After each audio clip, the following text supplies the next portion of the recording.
আপনি কি কখনো ভাবেননি যদি এলিয়েন থাকে তারা আমাদের থেকে কত দূরে আছে? এটি পরিমাপ করার জন্য একটি স্কেল রয়েছে, কার্দাশেভ স্কেল। এটি একটি সভ্যতার শক্তির স্তর পরিমাপ করে। প্রকার ১ সভ্যতা। তারা তাদের গ্রহের সমস্ত শক্তি নিয়ন্ত্রণ করতে পারে। আমরা এখনও এই স্তরে পৌঁছাতে পারিনি। টাইপ ২ সভ্যতা। তারা তাদের পুরো তারা থেকে সমস্ত শক্তি ব্যবহার করতে পারে। শক্তির কথা ভাবুন।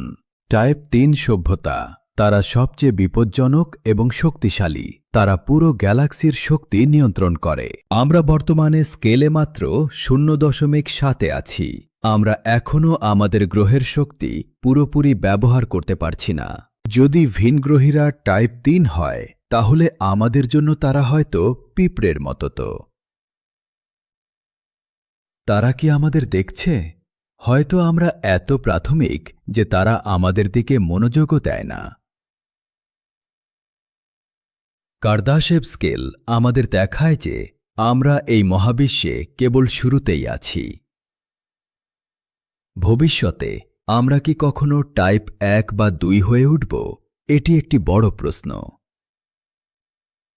এ ধরনের আরও রহস্যের জন্য ফাইল অ্যাক্সিসে সাবস্ক্রাইব করুন।